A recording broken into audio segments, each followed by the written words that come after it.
Yeah, I'm Catherine Greger, known as Kathy around here.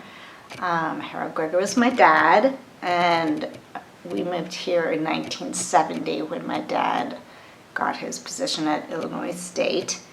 And he was very talented. He had already been a professor at San Diego State. He was ambitious. He was building a career. And he was fortunate enough to come to a university where he found these wonderful colleagues. And there was a whole group of them in the 70s. But in particular, Harold Boyd and Ken Holder became these colleagues that were also almost like the pacers in the peloton. You know, like you need these other racers racing alongside you to do your best. And they were moving up the ranks at the university, moving from probably assistant to associate to full professor, tenure, then there was distinguished professor, and to move up in the ranks, because they were all former military, so they understood that you had to achieve certain things. And so having gallery representation, being in shows, exhibitions, group exhibitions, solo exhibitions, who bought your work, what collections you were in. It wasn't just a matter of ego, it was actually a matter of professional and career progress. You had to do those things. And so I think they were friendly competitors. They cheered each other on. I know that my dad was always sort of nagging Ken Holder and Harold Boyd to, do more with their careers and be ambitious. Not sure Harold Boyd ever particularly cared about it, but for a while there, I think Ken kept pace, and then I don't think cared about it as much as my dad did. But so there was that sense of a team of rivals. But as I knew them, they were the dads of my friends, and I think it's often the case there were women behind the men, and their three wives were a very big part of why our families were close and why they formed maybe deeper emotional bonds than colleagues might normally do. And when you're brought to a university town because you got a job, you don't know anyone. None of us had any family here, and we became each other's families. So we celebrated Easter with picnics out at the lake, Christmas, Thanksgiving dinners together, all our little kid birthday parties. The kids were always invited. And so there was a lot of really deep bonding that I think happened on that front too. And these women were also very bright, pursuing advanced degrees. Jan was a teacher herself. But this was, a time of a lot of cultural tumult, late 60s, early 70s. There was a lot going on. They started a alternative school in Bloomington, Mulberry School, later the Free School. And I think that some of the dynamism that happened between those families, long nights of telling puns around the dinner table, I think all of that really helped these men feel like they had the support that they needed to excel as artists and as professors, and to be able to give back to their students and their careers. So we were really kind of a cohort together, and I think, the reason, Doug, that you're doing this talk about our kind of two Harolds really goes back to kind of who they were as people, who we were as families, the bond that we all had, and the fact that they stayed. A lot of the other young professors came and went. They moved up in their career. They moved through the ranks by going on to a different university. But for whatever reason, they put in deep roots at Illinois State and in Bloomington and in Normal. And, they really became part of each other's stories. Hi, I'm Maria Edge. I am a painter. I'm an artist, an environmental artist. And I'm a teacher. I work at Eureka College. I'm primarily a painter these days, although I started as a printmaker. And my formative influence from Harold was in printmaking, where he allowed me to experiment with different techniques, which I completely enjoyed. He was a very open and caring instructor who who encouraged an individual to find their own pathway and direction through their art. And mine was experimenting technically in printmaking, and it's why I grew to love printmaking so much. Harold was primarily interested in narration.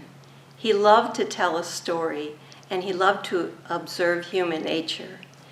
He liked reading poetry particularly, and Bible stories, and he enjoyed looking at the human condition through the eyes of an artist. So he had a very poetic sensibility, although he was also very interested in politics, the news. He had studied different politicians such as Adlai Stevenson to tell and reveal their life story in a way that made those characters very universal and accessible to others. So it showed strengths and weaknesses and leadership. It told stories of the human condition. Very interested in narration, which was also shared with one of his good friends, Ken Holder. And Harold and Ken Holder used to get together. They exchanged books, by the way, and they exchanged poems and used to get together and discuss them. And when one looks in Harold's archives and finds little pieces of paper tucked into his books, you can see that he had made a copy of a poem that he then used as a point of reference for his drawings. So he was highly influenced by the news, politics, the human condition, stories, and basically narration, telling about the human story. It just blows your mind where his brain would go, in making art. And so those cages, going back to those cages that I was talking about earlier, they started showing up in other paintings. He would, all right, there's a huge painting here of a cage. Sometimes they were like really long, like 12 feet long and 4 feet tall. And then he would come back and you'd see these cages, but they were smaller and they were somewhere in the painting, in back of a portrait. I have a painting of Rod Carswell, this painting with Rod Carswell, and behind him is a cage. I should have brought that because it's a really interesting painting that shows so many different. It has a painting in one of Laura's cut paper designs. Has all these references to Jay Kahn, who was a former professor, painting professor here. It's just, his mind really didn't stop at one thing. It just exploded, But self-portraits, he could do self-portraits like crazy. Yeah. I don't know how many self-portraits he made. I have 3 in my house. I think he might have done a dozen of them. I mean, when he started doing a painting, he just didn't do one painting. He did lots of them in one, like, okay, I'm going to do self-portraits. Or roads going in. When we lived out in the country between 2001 and 2009, I don't know how many road paintings he did. You just can't help it. You see roads, and we lived in, how 9 seasons where there was corn, there was, harvesting, there was raw fields with just sticks, things coming out, just out of the fields. There was the grassy, hilly areas. There's the perspective. So he had so many different combinations of just road paintings. So when he started on an idea, he just kept going and kept going and kept going. It means a lot. Wansoo Kim, just to endow, so it means an enormous amount. We are so proud to have that in perpetuity. And I know Drake Zimmerman also had a scholarship in Ken's name, but that I think that has a sunset to it in 5 years. So I'm not sure when that drops off. But for Wansuk Kim to come back and honor her former professors is unbelievably gratifying, and we're so proud of him. And I have to say this, that one of the things that Ken is the most proud of, and it brought tears to his eyes, was how much he adored his children. He just, I remember him with tears in his eyes talking about how much he loved his children, his girls. And that just makes, all the difference too. He was so loving and funny and smart. He's so smart. And musical, he could sing. I can't say enough about him. I miss him a lot. Harold went to the Towanda Flea Market one 4th of July, and while he was walking around, he saw a seed corn bag, and on there was an image that had inspired and started him on his flatscapes, which actually are aerial views of farms done in sort of pop, interesting colors, not the realistic colors. And that's what was featured on this bag of the seed corn bag. So he went to this studio and thought, yes, I'm going to do that. I'm going to hire an airplane, which he did, and the airplane would fly him around the area that surrounds Bloomington Normal, and he would take a photograph from the sky going about 360 degrees around each farm. And then he'd take these different slides, which he used then, and he would choose the composition he liked. But then he says, you know what, I might take a little artistic license. I might have to move a shed over or take one out or add a bush or a tree line or something. And he used something called color form space or hue contrast, which is very hard for a lot of artists to do. But Harold was a colorist and knew that almost internally he was gifted so much with this art. One of the events in my life I feel very good about is that when Barack Obama was elected senator from Illinois, that he went to Washington, D.C. to open his senatorial office. And the senatorial offices are really large places. And so I got a phone call from his secretary, Lily, and she asked, do you have any work available that would fit on a 14-foot wall? And it just happened that I had a big painting, 5 by 7 foot painting, landscape number 120, that had come back from a show. And I sent them slides of it, and they said, okay, they'll accept that. And the painting then got shipped to the Obama senatorial office. And it was pictured in the New York Magazine with the President, or then Senator Obama, sitting on the bench or the couch in front of the painting. And so it was very nice to get a full color repro in the New York Magazine of the painting. And other folks had seen the painting.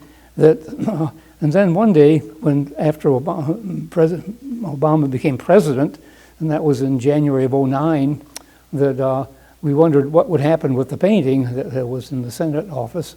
And I got a call from Lily, and I'm not sure who Lily is, but she is the secretary in the White House, and said that did I know that President Obama wanted to take the painting with him to the White House, but no living artist is allowed to have work on the first floor of the White House. And so I said, well, and I'm still alive. And she said, well, the presidents usually get what presidents want. And so the painting was shipped over to the White House, and yes, it was displayed for 14 months on the first floor of the White House in the president's private dining room. which happens to be right next to the Oval Office. So that was very nice to get that close with the painting. They invited us there, and dumb me, I never got around to going to Washington, D.C., so I never saw it there. But my gallery dealer did, and it's all confirmed that it really was there. But when the 14 months were up, I got a call from his secretary, Lily, again, saying, "Oh, you're still alive," she said. And I said, "Yeah." And he said, "Well, we've got to take the painting out." They told us that 14 months was long enough, and they took the painting. And the painting is now with Senator Durbin in Senator Durbin's office, and will be there for quite a while, because Senator Durbin will be the senator for the next 3.5 years. And in 3.5 years, the Obama Library will be completed. And at this point, anyway, we have high hopes that I intend to gift the painting to the Obama Library. And as far as I know, at this point, anyway, they're willing to accept it. And so we'll see. But I would feel very good about having that painting in the Obama Library on permanent acquisition. She came ready, but she didn't know it. But those Koreans,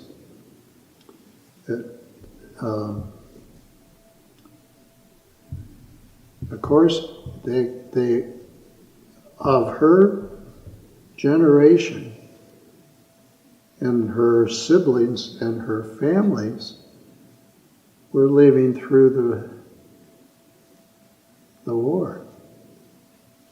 And but how they got as educated they got, and that was going on, and they were out of money and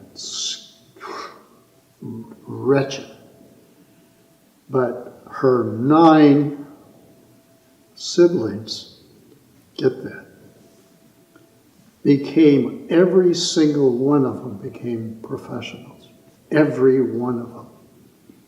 In fact, she wasn't the last one.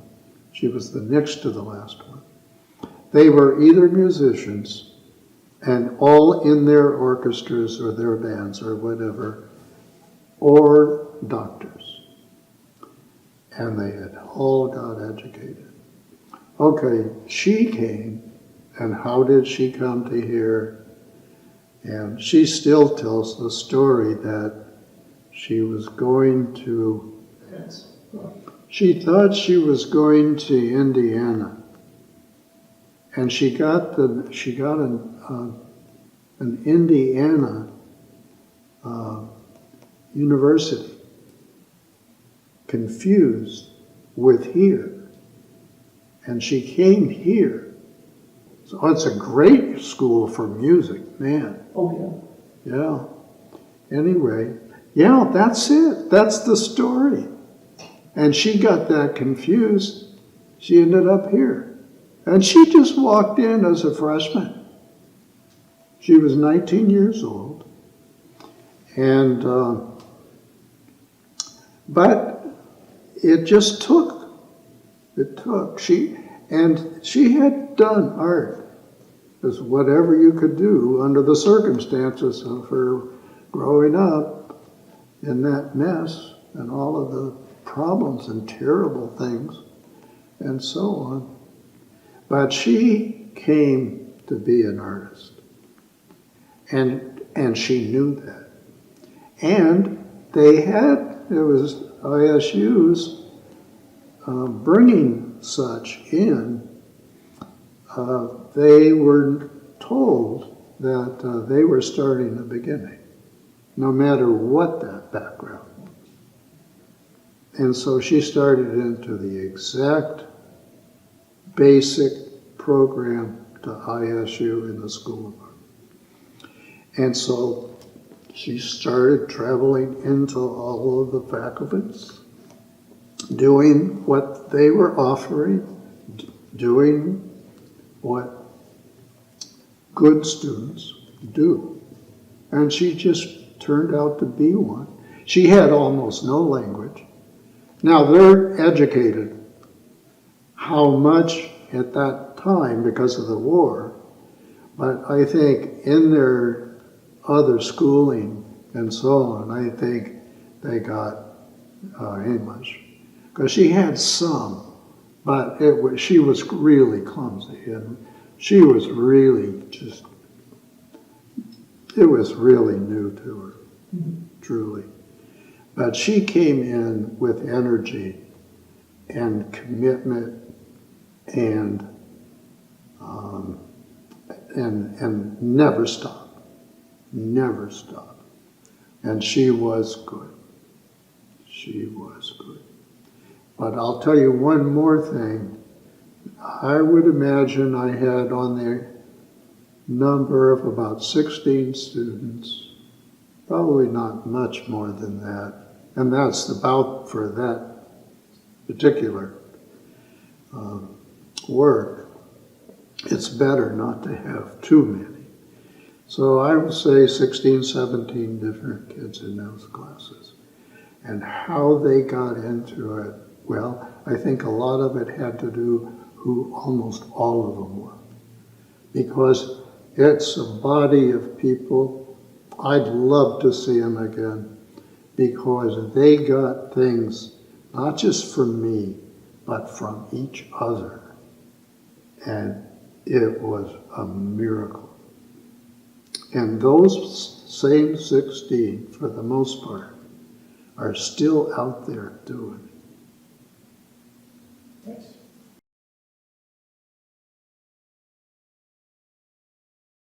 I've lived here, well, it hasn't been 60 years yet, but won't be too long. But I have never not been displeased that I've lived here. I know Ria really feels that strongly too. And so there's something about it. I can't even really define it, but I've been able to do everything that I wanted to do. And I think that's a pretty good thing to say. I like my college. I loved my work at ISU with my students. I've got this, if I can get it together. And I feel lucky. The Twin Cities make me feel lucky, including the people. The people. Yes. And it's big enough that if you're pining for more things, there's probably out in the world. But I always think I've got about anything that I need. So what's worse than that? Yes. Anyway, no, I've not regretted. Never. No, not at all.